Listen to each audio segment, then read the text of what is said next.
Sometimes a single sentence is enough to rewrite the entire story of your life.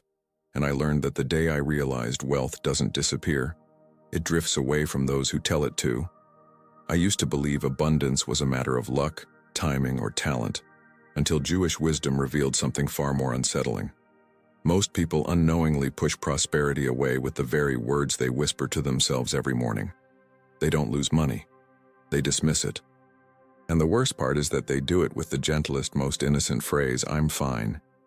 When I first understood this, I felt a shiver that wasn't exactly fear, but something close, like discovering a quiet danger hiding inside a routine I trusted. So before we go deeper, I want to ask you for something simple but important. Scroll down and comment one sentence you often say about your financial life. Not for me, not for the algorithm, but for yourself. Putting words in writing forces your mind to acknowledge them, and acknowledging them is the first step to transforming them. Jewish tradition teaches that speech is not just communication, it is creation. In Hebrew, the word for speak and the word for thing share the same root, because what you speak becomes what you shape. My great-grandfather used to say that words are the threads of destiny, and I didn't understand him until the day he told me how he lost everything in 3 days after insisting he was satisfied when he was actually drowning. At the time, his story sounded dramatic, almost exaggerated. But the older I became, the more I realized he was describing a spiritual law, not a coincidence. There is a reason ancient rabbis warned about the danger of claiming fullness too soon. When you declare you already have enough, even out of politeness, you close the door to everything that still wants to come. And in a strange, almost mystical way, the universe listens. That's why this conversation matters. That's why I'm here. Because if a handful of words can pull opportunities away, a handful can also pull them back. But before we unpack how this mechanism works, and before I reveal the subtle traps most people fall into, I need you to sit with one uncomfortable possibility. Maybe the reason abundance feels distant is not that you failed, but that you unknowingly told it to stay away. And if that's true, then changing your destiny may be far easier than you ever imagined. Let me show you why the ancient sages believed that wealth begins long before action, long before planning, long before effort. It begins in the smallest, softest space inside you, your words. And once you understand how they operate, you'll see why even the simplest phrase has the power to open or close the gates of your life. And as you notice the patterns hidden in your own speech, you may feel a quiet shift, the turning of a door you never knew existed within you. I grew up hearing that real wealth isn't counted in coins or contracts, but in clarity. Clarity of intention, clarity of speech, clarity of spirit. Jewish wisdom doesn't separate the material from the spiritual. It blends them, weaving them together like two strands of the same thread. And at the center of this ancient tapestry lies a belief both simple and astonishing. Words don't describe reality, they create it. In Hebrew, each syllable carries weight, meaning vibration, as if speaking were an act of shaping the unseen. When I finally understood that, I realized I had been talking my way out of blessings without even noticing. The sages teach that the world itself was spoken into existence, not built with hands. Let there be light wasn't a description, it was a command. And because humans are believed to carry a spark of that same creative essence, our words carry fragments of that power. It took me years to accept that this wasn't metaphor or poetry. It was a law of spiritual physics. When you say I can't, you carve limitation. When you say I'm stuck, you cement stagnation. And when you say I'm fine, you freeze your life at the exact level you secretly wish to surpass. My great-grandfather used to explain this with a softness that made it feel like a secret whispered from generation to generation. He believed that our tongues are like chisels and every phrase cuts either a doorway or a wall. When he told me this, I imagined words floating in the air, shaping invisible architecture around us. But as I grew older, I began to see it everywhere. People who spoke in movement always found movement. People who spoke in endings always met endings. It was too consistent to be coincidence. That's why understanding this foundation matters before anything else. Because the way Jewish wisdom defines wealth is radically different from the modern obsession with accumulation. Wealth, in its oldest definition, is flow. Not a pile of things, but a current, something that moves toward those who make space for it and away from those who claim they already have enough. That's why some people with little feel rich, and some people with plenty feel starved.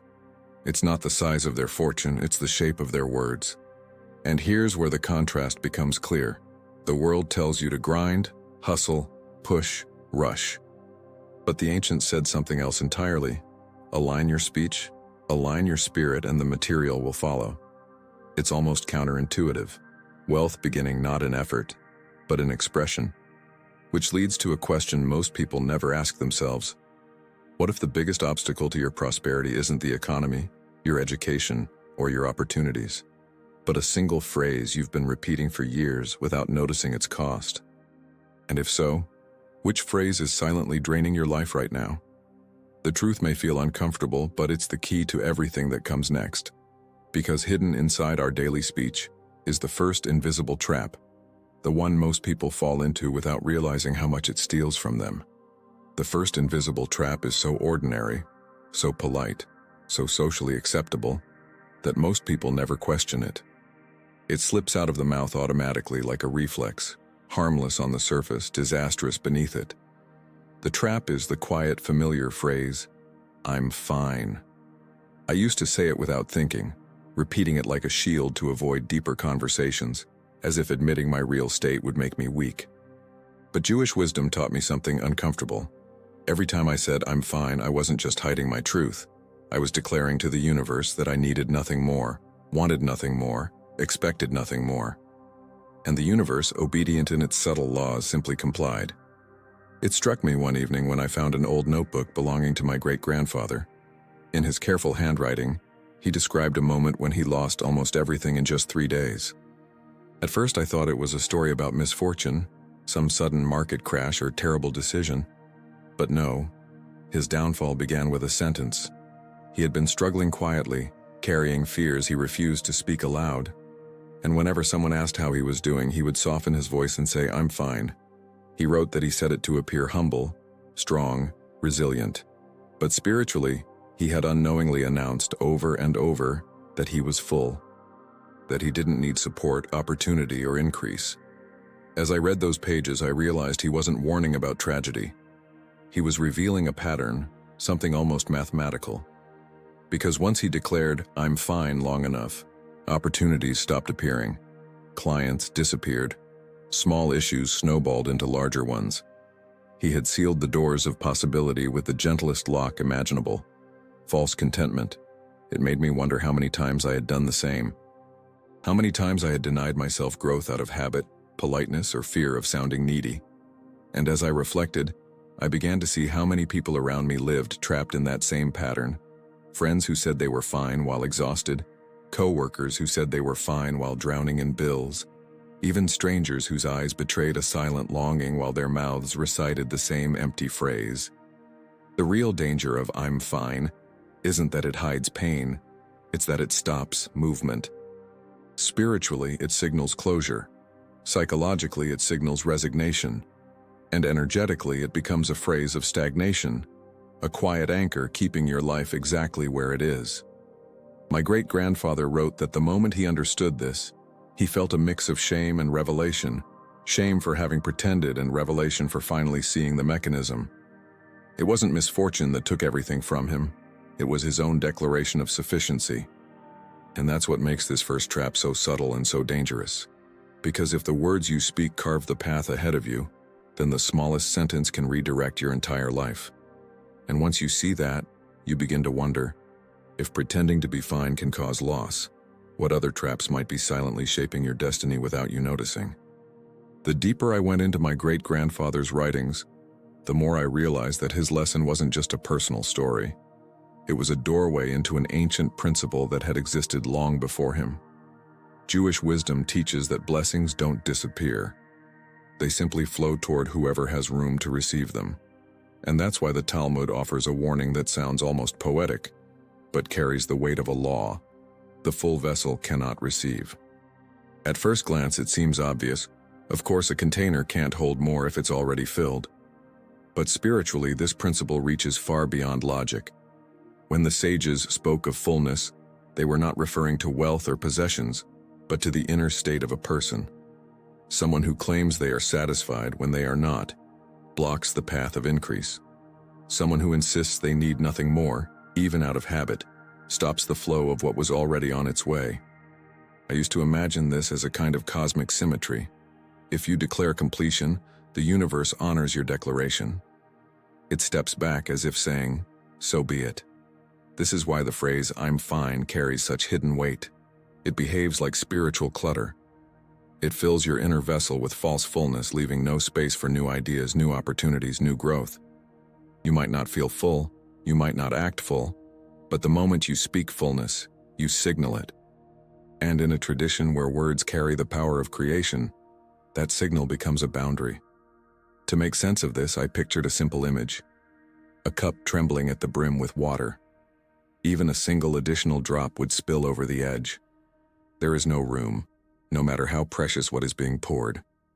That cup is the person who constantly says, "It's okay, I'm fine, I don't need anything," even when their soul is whispering for more. Blessing can't enter where there is no space left to receive it. I began noticing all the ways I had been filling my own cup with unnecessary sentences.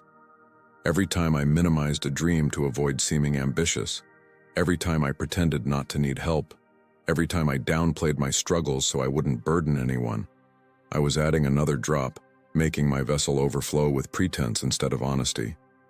And the more I reflected on it, the more undeniable it became. The universe responds not to what we hide, but to what we declare. That's why the sages encouraged radical clarity. Not dramatic confession, not emotional outbursts, just truth. Truth spoken gently, truth spoken consciously. Because when you admit where you are, you create space for where you can go. So, I want you to pause for a moment, just long enough to notice. Where in your life have you been saying, "It's fine," while a quiet part of you whispers that it isn't?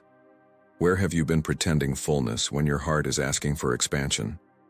Because once you see this pattern within yourself, another truth begins to surface. One that leads directly into the next trap, more subtle and more seductive than the first. The second trap doesn't arrive with the politeness of "I'm fine." It arrives disguised as victory.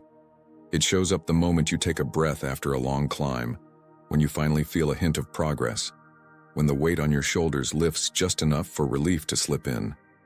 That's when the mind whispers its most dangerous sentence: "I think I've made it." I used to believe that feeling was harmless, a natural pause after effort. But Jewish wisdom reveals something different, something unsettling. The moment you believe the battle is won, you loosen the grip that kept you climbing.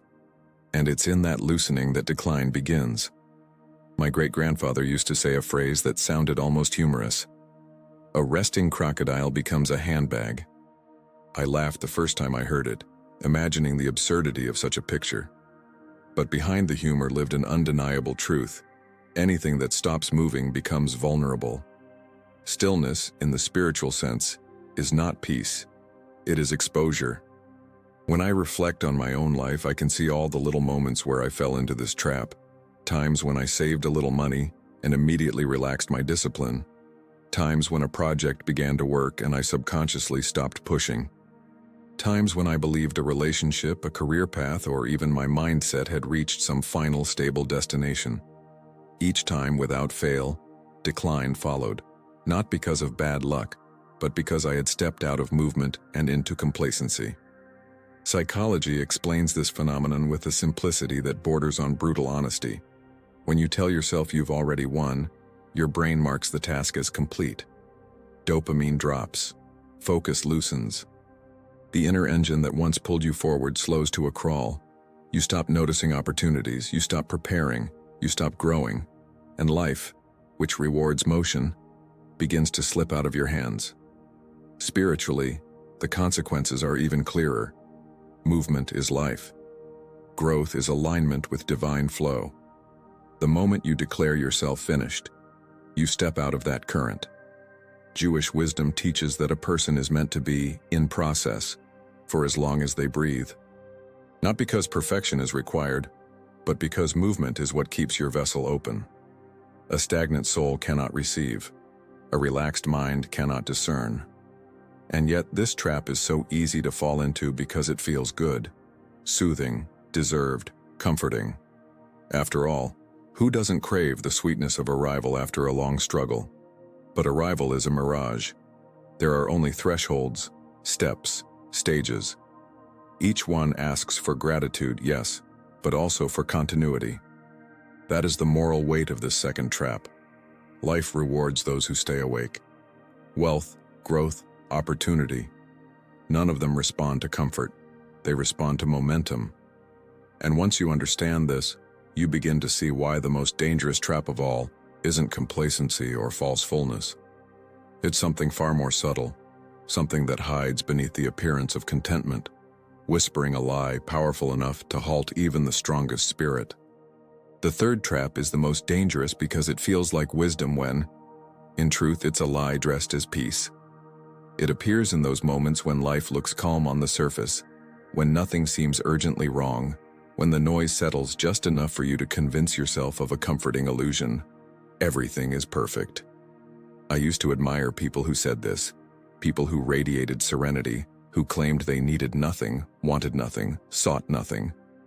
But Jewish wisdom warns that such a statement is not enlightenment. It is paralysis. Perfection in human life is not a state. It is a stopping point. And stopping points are spiritual dead ends. The danger of this lie is subtle. When you declare perfection, you erase the possibility of becoming. You deny the truth that life is movement, and that the soul expands only when it reaches for what lies beyond. I didn't understand this until I watched someone I cared about repeat that phrase like a mantra. She said it to avoid discomfort, to avoid confronting her own longings, to avoid the vulnerability of admitting she wanted more. And the more she repeated it, the smaller her life became. Relationships faded, opportunities quieted, creativity dimmed. It was as if her words wrapped her world in stillness, shutting every window through which growth could enter. For a long time I thought this was purely spiritual, something intangible. But the more I researched, the more I discovered that reality mirrors these ancient teachings in measurable scientific ways. A study from Israeli behavioral economists revealed that people who often express complete satisfaction with their financial or personal life show an average 12% decline in income over time. Not because life punishes contentment, but because the brain loses its sense of direction when it believes there is nowhere left to go. Motivation fades. Awareness dulls. The internal compass stops pointing toward possibility. When I first read that, it confirmed something I had already begun to feel in my own body. The lie of perfection doesn't comfort the soul. It suffocates it. It tells you to settle when your spirit is whispering for expansion. It convinces you that staying still is safe when stillness is precisely what begins to erode your inner fire. Yet beneath this danger lies something liberating. Once you admit that nothing is ever fully complete, you free yourself. You reclaim permission to grow, not out of dissatisfaction, but out of alignment with the truth that every day offers a new layer of becoming. Saying, "Everything is perfect," closes your future. Saying, "There is room for more," opens it. And this is where hope begins to return. Because if a lie can freeze your path, then truth can thaw it. If the wrong words can shrink your world, the right words can expand it. That's why the sages insisted that the smallest shift in your speech can redirect the course of your life. And it's here, in this fragile turning point between stagnation and movement, that a powerful secret begins to reveal itself. A formula so simple it almost feels impossible that it could open the doors so many believe are locked. There's a moment, right after you confront the traps of false fullness, premature victory, and the soothing lie of perfection, when the mind becomes incredibly open, like a window finally unlatched after years of being shut. It's in that quiet openness that ancient Jewish wisdom offers something extraordinary.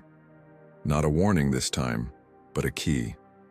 A simple, three-part formula capable of shifting the direction of your life with surprising speed. And what astonished me the first time I encountered it wasn't its depth, but its simplicity.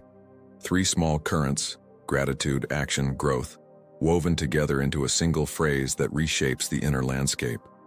Before revealing the words themselves, my great-grandfather used to tell me, "Prepare your heart before you prepare your mouth." I never understood what he meant until much later. The truth is that powerful words require readiness. They fall flat on a closed spirit. But once you've recognized the traps that hold you still, you become ready. Ready to step into movement again. Ready to reclaim the flow that stagnation stole from you. That is when the formula finds its place. The phrase is this: "Thank God I am working and developing." When I first heard it, I almost dismissed it. It sounded too ordinary, too calm, too understated to hold the power I had been promised. But the more I practiced it, the more I realized it was engineered with precision, each part unlocking a different dimension of abundance. Thank God is the anchor. Gratitude is the frequency of receiving, the vibration that tells the universe you recognize what you already have, while remaining open to what has yet to arrive. Gratitude doesn't freeze your journey, it fuels it. It grounds you without trapping you. It allows blessings to flow toward you without resistance. I am working is the movement. This is where spiritual wisdom and psychological truth meet perfectly. Work is not merely labor. It is engagement with life, participation in possibility. When you speak these words, you declare that you are in motion, that you are aligned with the natural current that rewards effort, focus, and responsiveness. And developing is the opening. This final piece keeps the vessel spacious. It signals that you are not finished, not complete, not stagnant. You are becoming. Every time you speak it, you carve room for expansion. You announce your willingness to be shaped by experience, to be stretched by growth, to be surprised by what still awaits you. When all three elements combine, something shifts. The phrase becomes more than words. It becomes a rhythm, a direction, a spiritual alignment that subtly rewires the nervous system toward possibility. After repeating it daily, I felt my decisions sharpen, my awareness heighten, my energy return. It was as if the fog around my goals began to dissolve. To anchor this shift, I set a simple ritual, an alarm every morning at 9, repeating the phrase out loud once it rang. That single daily declaration began to create momentum, small at first, then steadily growing. Because once your speech aligns with gratitude, movement, and growth, life starts responding in the only way it can: by opening. Not long after I began using the three-part formula, I watched its effects unfold not only in my life but in the lives of others, proof that this principle wasn't poetic theory, but a living force waiting to be activated. One story in particular has stayed with me, not because it was dramatic, but because it was quietly transformative. It belonged to a woman named Lucia, someone with a presence so soft that most people never noticed the weight she carried inside her. For years, Lucia lived in an invisible scarcity. Not just financial scarcity, though that was part of it, but emotional, mental, and spiritual scarcity. She often said things like, "I don't expect much," or "Life is what it is," sentences that seemed harmless but were, in truth, declarations of limitation. Her words shaped a world where nothing surprising ever happened, where every dream stayed folded inside her like an unopened letter. When she first heard the formula, "Thank God I am working and developing," she laughed. Not out of mockery, but out of disbelief. How could such a simple sentence shift anything? But she was tired. Tired of watching her life remain stuck in the same narrow rhythm. Tired of feeling invisible even to herself. So one morning, almost as an experiment, she whispered the words, quietly, hesitantly, almost without faith. She told me later that the change didn't come like lightning. It came like a slow sunrise. Within a week, she noticed subtle shifts, a sense of alertness returning to her mind, a spark of creativity she thought she had lost, small opportunities appearing at the edges of her routine. After 2 weeks, she stopped speaking about life as something fixed and began describing it as something unfolding. After a month, her tone changed entirely. She didn't just repeat the phrase, she inhabited it. The external changes followed naturally. She found clients for a small craft business she had nearly given up on. She reconnected with friends she thought had forgotten her, Her finances improved, not through miracles but through movement. She became more intentional, more receptive, more aligned with the possibilities around her. What struck me most wasn't the change itself, but the mechanism behind it. Her life didn't transform because she wished for abundance or because she forced optimism. It transformed because she shifted the architecture of her words. And when her words changed, her identity changed. When her identity changed, her actions changed. And when her actions changed, her world finally had permission to respond. This is what Jewish wisdom has taught for generations. Transformation is not exclusive to a religion, a culture, or a chosen few. Words are universal forces. Intentional speech belongs to everyone. Whether you are Jewish or not, the law is the same. Speak movement, and movement comes. Speak growth, and growth finds you. Lucia's story became a mirror for countless others, reminding me that the principles we've uncovered are not mystical secrets. They are universal invitations waiting for anyone willing to open their mouth and reshape their destiny. As Lucia's transformation settled into my thoughts, I began to see how everything we had uncovered pointed back to a single, ancient rhythm, a pattern woven into Jewish wisdom long before any of us existed. It is the rhythm of creation itself. Words shaping intention, intention guiding action, action generating manifestation. The more I reflected on this, the clearer the blueprint became, as if the sages had been whispering the same truth across generations. As you speak, you build. This principle echoes through the very beginning of sacred text. God did not sculpt the world with hands. He spoke it into being. Let there be light was not a request. It was a declaration. And Jewish tradition teaches that we, carrying a spark of that creative essence, mirror this pattern with every phrase we release into the air. Our words are seeds, and reality is the soil that responds. When I integrated this understanding into my daily life, something profound shifted. Wealth stopped being a chase and became a consequence. Growth stopped being a struggle and became a direction. Life stopped feeling random and began to take on the shape of the language I used to describe it. Every "I can," every "I am learning," every "I am developing" became a quiet thread pulling me forward. But understanding this principle also brings a choice, one that cannot be avoided. You can speak stagnation or speak movement. You can declare fullness or declare openness. You can hold on to the comfort of smallness or step into the risk of expansion. The universe does not force your hand, it listens. And whatever you declare, it echoes back. This is why the sages insisted that prosperity is not a miracle but a partnership. God provides the potential, the path, the energy, the spark. But humans provide the direction, not through struggle, not through desperation, but through conscious alignment, through speech that matches the life they hope to build. So I invite you into a simple experiment, one carried by generations of seekers and thinkers. Practice these principles for 7 days, not as a ritual, not as superstition, but as an honest test of alignment. For 7 days, shape your words with intention. Replace "I'm fine" with "I am growing." Replace "I don't know" with "I am learning." Replace "it's impossible" with "I am exploring the next step." Observe what shifts, not just outside you but within you. Because the blueprint of prosperity is not carved in stone, it is spoken into existence one sentence at a time. Once you recognize this, the horizon no longer feels fixed. It becomes fluid, responsive, alive. And just when you think you've understood the full depth of this wisdom, something else emerges, a truth even more powerful, waiting quietly beyond the edges of everything we've explored. As all these ideas circle back, Lucia's quiet transformation, my great-grandfather's warnings, the ancient rhythm of speech shaping destiny, I find myself returning to the simplest yet most powerful truth. Your words are the doorway to the life you're stepping into. And if there is one message you carry with you from everything we've uncovered, let it be this. Never again empty your future with the phrase "I'm fine." Instead, anchor your path with "Thank God I am growing."